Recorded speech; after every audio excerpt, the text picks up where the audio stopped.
Welcome to my channel study with Jayashree.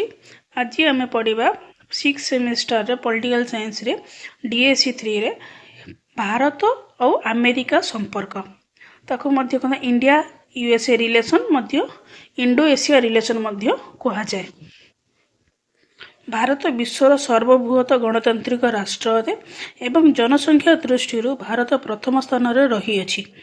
Bharat 1947 मसीह स्वाधीनता लाभ करिथिला। भारत एक विकासशील राष्ट्र अटे। भारतर दक्षतापूर्ण नागरिक तीव्र अर्थनैतिक प्रगति एवं महाकाश अभियान रे सफलता कारणरू विश्वर एक विशेष शक्ति पलटि। एणु भारत विकसित और विकासशील राष्ट्र सबु भारतर निकटर हेबाकु चेष्टा करिछन्ति बा करूछि। युक्तराष्ट्र अमेरिका विश्वर सबुठारु शक्तिशाली राष्ट्र हेउछि हमर अमेरिका। अमेरिका एक गणतांत्रिक राष्ट्र मध्य अटे। यह 1976 मसीह स्वाधीनता लाभ करिथिला। प्रत्येक क्षेत्र में अमेरिका आगे अछि। सबु क्षेत्र में एजुकेशन दृष्टि इंडस्ट्रियल दृष्टि इकोनॉमिकल दृष्टि पॉलिटिकल दृष्टि सबु क्षेत्र में अमेरिका शक्तिशाली अटे। अमेरिकार विशाल भूखंड उच्च गुणात्मक शिक्षा महाकाश अभियान सफलता शक्तिशाली सैन्य प्रजुक्ति विद्यार सबुठारु आगरे। तेणु प्रत्येक राष्ट्र अमेरिका सह भल संपर्क रखा ही चाहती कारण से विश्व सबुठारु शक्तिशाली राष्ट्र रे सेतिपई लोक सबु राष्ट्र अमेरिका सहित संपर्क रखा चाहती। भारत और अमेरिका उभय गणतांत्रिक राष्ट्र अटंती। तेणु उभय राष्ट्रों संपर्क भल हेले आंतर्जातिक स्थिति रे प्रभाव बढ़िबो। भारतर शीतल युद्ध समय स्वाधीनता लाभ करिथिला एवं परिस्थिति अत्यंत खराब थिला जगु भारत सही समय युद्ध परिस्थिति हटी भारत तार अवस्था रे उन्नति चाहूला। एणु गोष्ठी निरपेक्ष आंदोलन आरंभ करिथिला। गोष्ठी निरपेक्ष आंदोलन हेउछि कौनसी गोष्ठी को सहयोग न करिबा माने केही काहरी को सहाय्य करिवे नाही। समग्र विश्वर प्रत्येक राष्ट्र दुई गोटी दल रे विभक्ति होइचंदी। प्रथम दल दुनिया अमेरिका सपक्ष रे एटा होछि अमेरिका सपक्ष रे द्वितीय दल दुनिया बाको रूसिया सपक्ष रे जाइछ। प्रथम दलटी हम अमेरिका रे द्वितीय दलटी हम रूसिया रे। तेणु नुआ करी जेउ राष्ट्र सब स्वाधीनता लाभ कले सेमाने युद्ध परिस्थिति रे न पसी निजर उन्नति चाहिए सेमाने चाहिए नहीं जे युद्ध भीतर को पसिबे। सेमाने निजर सफलता चाहिए केमिति तांको राष्ट्र को उन्नति करिवे आगो को बढ़ाइबे से विषय से चिंता कले। से समय रे एशिया और अफ्रिका किछि दल मिसी तृतीय दल बा तृतीय दुनिया करिले जेउ माने कहा सपक्ष रे नथिले। अमेरिका और रूसिया मध्य शक्तिशाली राष्ट्र हेबार प्रतियोगिता चली रही थे। किए शक्तिशाली राष्ट्र हम अमेरिका हम ना रूसिया हम दुई जन जाके बहुत शक्तिशाली राष्ट्र रही थे। दुई जन मध्य प्रतियोगिता चलला कंपटीशन चलला। से समय रे भारत और अमेरिका मध्य संपर्क सर्वदा अस्थिर समय समय भल और केते बेले खराब मध्य माने सब बेले भल नुहे कि सब बेले खराब नुहे। भारतर अर्थनैतिक प्रगति मध्यम धरणर अटे और परिवार संख्या 1991 मसीह रूसिया रे विखंडन होइथिला।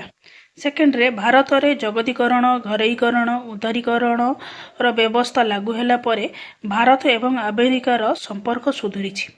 यह पूर्व भारत और रूसियार घनिष्ठ संपर्क पई अमेरिका दूरे रही कारण भारत और रूसियार संपर्क बहुत घनिष्ठ और निबिड़ अटे। या पूर्व क्लास रे कहितली किंतु से कारण अमेरिका सहित संपर्क भल न थाए कि आम अमेरिका भी आम पक्षर भी नुहंती।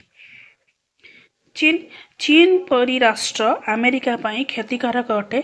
एणु चीन रो प्रभाव को कमाइबा पाई भारत को अमेरिका सहयोग करने आरंभ करथिला। स्वाधीनता परवर्ती समय 1950 मसीहा परे भारत निजर अवस्थार उन्नति पाई उभय अमेरिका और एशिया पर निर्भर करुथिला। 1962 मसीह भारत चीन युद्ध समय भारतर प्रधानमंत्री डॉक्टर जवाहरलाल नेहरू को अमेरिकार राष्ट्रपति JF केनेडी संपूर्ण सहयोग करथिले।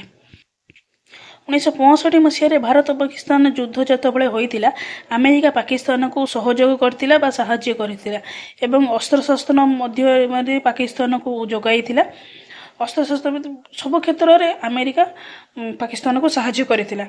କିନ୍ତୁ 1971 ଭାରତ ପାକିସ୍ତାନ ଯୁଦ୍ଧ ବେଳେ ପୁନଶ୍ଚ ଆମେରିକା ପାକିସ୍ତାନକୁ ସହଯୋଗ କରିଥିଲା ଏବଂ ଯୁଦ୍ଧ ଜାହାଜ ମଧ୍ୟ ଯୋଗାଇ ଦେଇଥିଲା।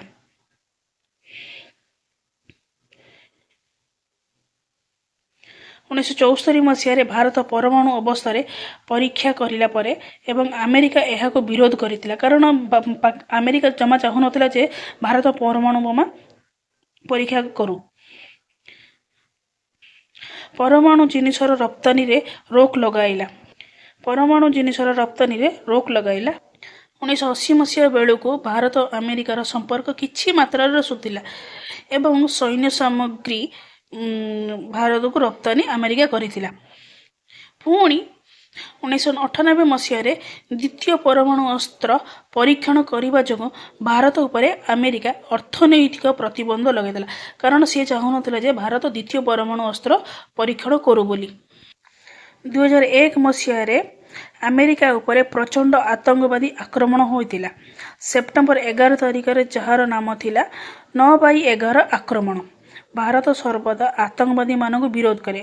ଭାରତ ସର୍ବଦା ଆତଙ୍କବାଦୀ ବିରୋଧ କରେ, ପସନ୍ଦ କରେନି ଏବଂ ଆମେରିକାର ଏହାର ସୁବିଧା ଲାଭ ଉଠାଇ ଆମେରିକାର ବିପୁଳ ମାତ୍ରାରେ ଧନଜୀବନ କ୍ଷୟ ହେବାରୁ ଆମେରିକା ବର୍ତ୍ତମାନ ଭାରତକୁ ସହଯୋଗ କଲା, କାରଣ ସେ ଜାଣିଥିଲା ଭାରତ ହେଉଛି ଆତଙ୍କବାଦୀମାନଙ୍କୁ ସପକ୍ଷରେ ନୁହେଁ, ତା ବିରୁଦ୍ଧରେ। ସେଥିପାଇଁ ସେ ଭାରତ ଉପରେ